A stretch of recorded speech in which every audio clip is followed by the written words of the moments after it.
सभी को नमस्ते। बीएससी पार्ट सेकंड में अपना थर्ड पेपर है इलेक्ट्रॉनिक्स, उसका जो पहली यूनिट का सेकंड पार्ट है वह है सेमीकंडक्टर डायोड। तो सेमीकंडक्टर डायोड में अपनी सबसे पहली जो बात करना चाह रहे हैं वह है पीएन संधि। तो पीएन संधि से पहले अपन ये देख लेते हैं पी क्या है और एन क्या है।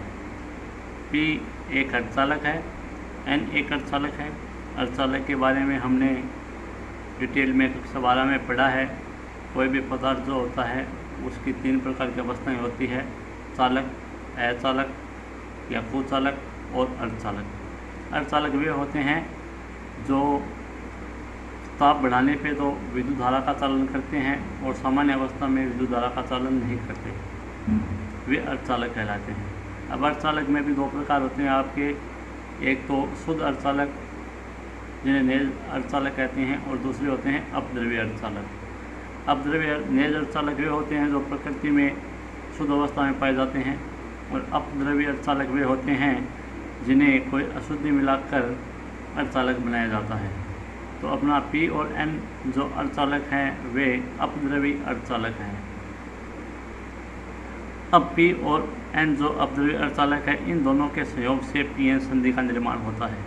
ये चीज़ अपने कक्षा 12 में देखी हुई है, वही चीज़ है। आज कोई नया मामला नहीं आएगा, तो स्टार्टिंग अपना टॉपिक वही रहेगा। तो एक पी प्रकार का अर्धचालक और एक एन प्रकार का अर्धचालक मिलकर आपका पीएन संधि बनाते हैं। तो स्टार्ट करते हैं हम पीएन संधि। पीएन संधि के निर्माण में एक पी प्रकार व एक एन प्रकार का अर्धचालक क्रिस्टल लिया जाता है तथा इन 2 एकल क्रिस्टलों को पटलिका या वेफर के रूप में काट लिया जाता है। इसके पश्चात पीएन संधि का निर्माण करते हैं। तो पीएन संधि के निर्माण की बहुत सी विधियां हैं, 4-5 प्रकार की विधियां हैं। उनमें जो सबसे प्रचलित विधि है वह है विसरण विधि। यह विसरण विधि एक बार एग्जाम में भी पूछी हुई है आपके MLSU में, तो अपन विसरण विधि के बारे में ही बात करेंगे। विसरण विधि क्या होती है कि जब पीएन संधि का निर्माण किया जाता है तो पीएन संधि के निर्माण में विसरण विधि अधिक प्रचलित है। इस विधि में क्यों प्रचलित है? ये इसलिए प्रचलित है क्योंकि इस विधि में भिन्न भिन्न प्राचलों पर नियंत्रण करना आसान हो जाता है। इस विधि में पी प्रकार के अर्धचालक की पतली पट्टिका को विपरीत प्रकार के गैसीय अशुद्ध द्रव्य के माध्यम से गर्म करते हैं। गर्म करने पर गैसीय अशुद्ध द्रव्य के कण अर्धचालक की पट्टिका में विसरण करते हैं एवं इस प्रकार विसरण से पीएन संधि का निर्माण होता है। तो इसमें विसरण द्वारा पीएन संधि का निर्माण कैसे होता है इसके बारे में ये बता रखा है कि जब पी प्रकार और एन प्रकार के अर्धचालक को क्रिस्टलीय रूप से जोड़ते हैं तो इसका एक चित्र आपको दिखाई दे रहा है। ये एक पी अर्धचालक है, ये एन अर्धचालक है। इन दोनों को एक संधि बिंदु पर जोड़ दिया है। तो संधि बिंदु को जोड़ने पे ये पीएन संधि बन गई है। अब इस पीएन संधि की जो उपयोगिता है वह इस संधि में बनने वाली अवक्षय क्षेत्र के आधार पर निर्धारित होती है। यानी पीएन संधि डायोड से धारा का चालन जो है वो इस अवक्षय पर निर्भर करता है। अवक्षय परत क्या होती है और इस पर धारा का चालन किस प्रकार निर्धारित करता है, ये अपन देखते हैं कि चित्र में एक पीएन संधि के अनुप्रस्थ काट को सरल रूप में दर्शाया गया है। इसमें संधि J से P की ओर होल की सांद्रता है। ये संधि J है, इससे इधर P की ओर होल, P होल होते हैं, N इलेक्ट्रॉन होते हैं। होल की सांद्रता होती है वह N की ओर इलेक्ट्रॉनों की सांद्रता होती है। अधिक सांद्रता के कारण होल जो है वो P भाग से N भाग की ओर, ये जो होल है वो इस P भाग से, इनकी सांद्रता इधर अधिक है, इधर इलेक्ट्रॉनों की सांद्रता अधिक है। अतः होल जो है वो इस P भाग से इधर N भाग की ओर आएंगे और इलेक्ट्रॉन जो है वो इस N भाग से इस P भाग की ओर आएंगे। तो अधिक सांद्रता के कारण होल जो है वो P से N क्षेत्र की ओर तथा इलेक्ट्रॉन जो है वो N क्षेत्र से P क्षेत्र की ओर विस्तृत होते हैं। इस विस्तरण के कारण संधि के आसपास इलेक्ट्रॉन व होल संयोग करके विद्युत उदासीन हो जाते हैं और इस विद्युत उदासीनीकरण के कारण संधि के दोनों ओर एक ऐसा क्षेत्र बन जाता है जिससे वह मुक्त धारा वाहकों से रहित होता है। जब ये होल इधर आएंगे और इलेक्ट्रॉन इधर आएंगे तो इस संधि के दोनों ओर एक ऐसा क्षेत्र बन जाएगा जो विद्युत रूप से उदासीन होगा।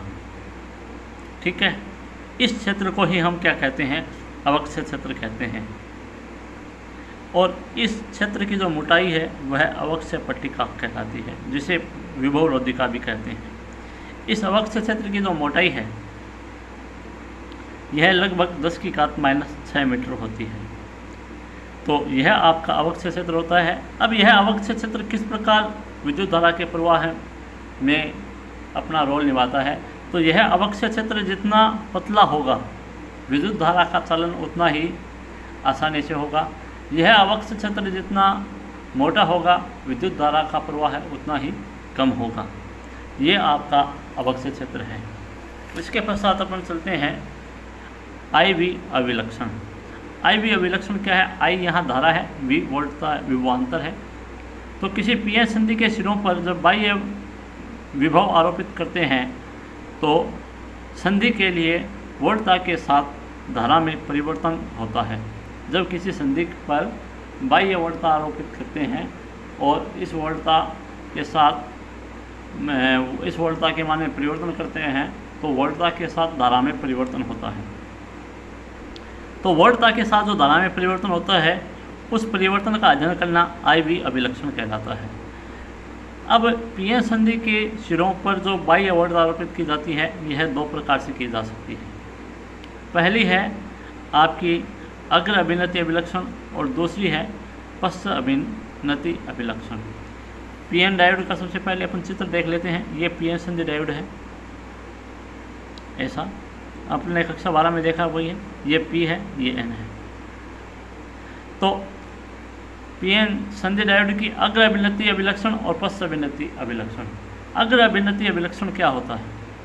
जब आरोपित बाह्य विद्युत विभव जो है वो इस प्रकार से लगाया जाए कि बाह्य वोल्टता का धनात्मक सिरा डायोड के P भाग से या P सिरे से जुड़ा हो और ऋणात्मक सिरा जो है वो N सिरे से जुड़ा हो, तो इसे अग्र अभिनति कहते हैं। इसके लिए आपकी चित्र में व्यवस्था ये दिखा रखी है। ये पीएन संधि डायोड है। ये जो P है, P अर्धचालक डायोड का, इसको बैटरी के यहाँ प्लस, यहाँ से प्लस देखना आपको, यहाँ प्लस होना चाहिए। और ये N भाग जो है ये माइनस। ये आपका बाह्य वोल्टेज है। ये विभव विभाजक है जिससे सहायता से इस वोल्टता को नियंत्रित किया जाता है, या हम कह सकते हैं बढ़ाया जाता है, घटाया जाता है। इस वोल्टता को नियंत्रित करेंगे कि इस बैटरी से हमें कितनी वोल्टता मिल रही है। इस बैटरी से कितनी वोल्टता मिल रही है उस वोल्टता के मापन के लिए यहाँ समांतर क्रम में वोल्टमीटर लगाया हुआ है। इस यहाँ से विभव विभाजक की सहायता से अपन वोल्टेज चेंज करेंगे, जिसका मान यहाँ आ जाएगा। तो इस संधि से कितनी धारा बहेगी उस धारा का मान ज्ञात करने के लिए यहाँ पे 1 मिली एमीटर लगाया हुआ है। तो अब अग्र अभिनति के कारण जब अपने इस डायोड को इस अग्र अभिनति में किया है तो अग्र अभिनति के कारण जो उत्पन्न विद्युत क्षेत्र उत्पन्न होता है, यह विद्युत क्षेत्र अवक्षय विभव द्वारा उत्पन्न विद्युत क्षेत्र के विपरीत होता है, जिसके कारण अवक्षय क्षेत्र की चौड़ाई या अवक्षय पट्टिका की जो चौड़ाई है वो घट जाती है एवं आरोपित विभव के मान में बहुसंख्यक आवेश वाहक जो है वो संधि को पार करके निश्चित दिशा में धारा प्रवाहित करने लगते हैं। तो इस अग्र अभिनति में या इस स्थिति में संधि का जो प्रतिरोध होता है वो नगण्य होता है एवं बाह्य परिपथ में धारा प्रवाहित होने लगती है। इस प्रकार बाह्य आरोपित अग्रदिशिक विभव में वृद्धि करने पर धारा का मान बढ़ता है, यानी अग्र अभिनति में आपकी धारा जो है वो आसानी से प्रवाहित हो सकती है। तो अब आपका आज का आता है अभिलाक्षणिक वक्र। इसका वक्र किस प्रकार बनता है? तो जब पीएन संधि के लिए अग्र अभिनति में वोल्टता का मान धीरे धीरे बढ़ाते हैं तो धारा का मान भी बढ़ता है। आरोपित वोल्टता के विभिन्न मानों के लिए धारा के विभिन्न मान प्राप्त कर लेते हैं एवं इसके पश्चात वोल्टता के साथ धारा का जो परिवर्तन होता है उसका परिवर्तन वक्र खींचते हैं। तो यह वक्र हमें निम्न प्रकार प्राप्त होता है। यह वक्र आपको दिखाई दे रहा है। इधर अगर बेसिक वोल्टता ले रखी है हमने इस ग्राफ पे, इधर धारा, ये वोल्टता जो है वो वोल्ट में आएगी, धारा जो है वो मिली एमीटर में आएगी, ये अग्रदिशिक धारा आएगी और ये परिवर्तन वक्र आएगा। यानी स्टार्टिंग में वोल्टता परिवर्तित करने पे या वोल्टता का मान बढ़ाने पे धारा का मान धीरे धीरे बढ़ता है, लेकिन जैसे जैसे वोल्टता का मान आगे बढ़ता जाता है वैसे वैसे प्रवाहित होने वाली धारा का मान भी तीव्र रूप से बढ़ता रहता है। इसके पश्चात आपका दूसरा अभिलक्षण है पश्च विन्नति अभिलक्षण। पश्च विन्नति अभिलक्षण क्या होता है? जब बाह्य वोल्टता जो होती है, इस बाह्य वोल्टता को इस प्रकार जोड़ा जाता है कि संधि का पी भाग जो है वो बैटरी के माइनस या ऋण सिरे से जुड़ा हो, वह डायोड का एन सिरा जो है वो बैटरी के प्लस सिरे से जुड़ा हो। तो इसकी प्रायोगिक व्यवस्था जो है वो यहाँ पे आपको दिखाई दे रही है। ये पी संधि है, इसका पी एन संधि जो है इसका पी भाग है, ये बैटरी का नेगेटिव सिरा जुड़ा हुआ है या एन सिरे से पॉजिटिव जुड़ा हुआ है। ये वही विभव विभाजक है जिससे इस वोल्ट बैटरी का विभवांतर जो है वो नियंत्रित किया जाता है। कितना विभवांतर आरोपित है उसको वोल्टमीटर से मापते हैं और परिपथ में बहने वाली जो धारा है वो माइक्रोमीटर से। ये ध्यान देखना, यहाँ माइक्रोमीटर लगा हुआ है, अग्र विन्नति में यहाँ मिलीमीटर लगा हुआ था। तो जब बाह्य आरोपित विद्युत विभव के धन ध्रुव को संधि के एन भाग से एवं ऋण ध्रुव को संधि के पी भाग से जोड़ते हैं तो इस प्रकार बनने वाली जो विन्नति है वो पश्च विन्नति होती है। इस स्थिति में आरोपित विभव के कारण उत्पन्न जो विद्युत क्षेत्र होता है वह जो उत्पन्न विद्युत क्षेत्र होता है वह अवरोधित क्षेत्र की दिशा में होता है। फलस्वरूप अवक्षय क्षेत्र की जो चौड़ाई है वो बढ़ जाती है। अवक्षय क्षेत्र की चौड़ाई बढ़ने पर संधि के आर पार केवल अल्पसंख्यक धारावाहकों का संचरण होता है एवं संधि के आर पार बहुत कम धारा बहती है। इस प्रकार इस स्थिति में संधि उच्च प्रतिरोध दर्शाती है। यानी जब डायोड पश्च विन्नति में होता है तो धारा का बहुत कम चालन करता है। अब इसका अभिलाक्षणिक वक्र अपन खींचते हैं तो वही क्या करेंगे, पश्च विन्नति में पहले वोल्टता का मान शुरू में स्टार्ट करेंगे तो धारा शून्य होगी, धीरे धीरे वोल्टता का मान बढ़ाएंगे तो धारा लगभग नगण्य रूप से बहेगी और वोल्टता का मान अत्यधिक बढ़ जाएगा तो धारा का मान धीरे धीरे बढ़ेगा। तो पश्च विन्नति में वोल्टता का मान बढ़ाने पर धारा का मान पहले तो लगभग नियत रहता है, लेकिन वोल्टता का मान लगातार बढ़ाने पर धारा का मान जो है वो अल्प रूप से बढ़ता है। और वोल्टता के विभिन्न मानों के लिए यदि धारा के विभिन्न मान प्राप्त करके परिवर्तन वक्र खींचते हैं तो यह परिवर्तन वक्र आपका निम्न प्रकार प्राप्त होता है। इसमें ये मूल बिंदु है आपका ओ, यहाँ आपकी उत्क्रम विभव लगाया गया है वी आर रिवर्स, यहाँ आपकी उत्क्रम धारा है आई रिवर्स, ये उत्क्रम धारा जो है म्यू ए, ये आपका म्यू एम्पियर में है, म्यू ए, ठीक है, मात्रक है म्यू एम्पियर। तो इस प्रकार ये वक्र आपको दिखाई दे रहा है कि वोल्टता का मान बढ़ाने पे धारा का मान धीरे धीरे बढ़ता है और इसके बाद अचानक रूप से बढ़ जाता है। तो ये आपका पश्च विन्नति अभिलाक्षणिक वक्र है। इसके बाद आपका आता है जेनर डायोड। जेनर डायोड क्या होता है? एक डायोड का ही एक भाग होता है, लेकिन ये वोल्टता नियमन के काम आता है। इसी चैप्टर में हम आगे पढ़ेंगे, यहाँ तो केवल परिभाषा कर लेते हैं। जेनर डायोड क्या होता है? वोल्टता नियमन के काम आता है। तो जब किसी पीएन संधि डायोड को पश्च विन्नति में प्रयोग में लाते हैं तो वोल्टता बढ़ाने पर धारा का जो मान है उसके मान में विशेष वृद्धि नहीं होती है। अभी अपन ने किया है कि धारा जो है वो अल्प रूप से बढ़ती है तथा धारा संतृप्त अवस्था को प्राप्त कर लेती है।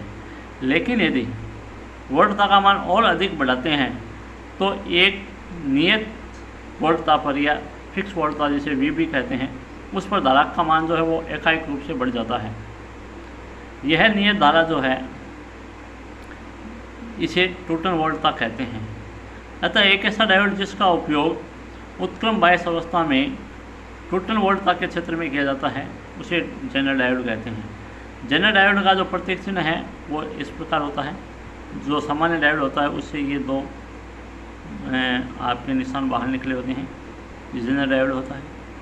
जेनर डायोड की सबसे बड़ी खासियत है कि जेनर डायोड सदैव उत्क्रम अभिनति में ही काम में लिया जाता है। ऐसा क्यों होता है? क्योंकि अग्र अभिनति में तो आपके आसानी से धारा बह जाती है, पश्च अभिनति में नहीं बहती, इसलिए जेनर डायोड जो है वो पश्च अभिनति में काम में लिया जाता है। धन्यवाद।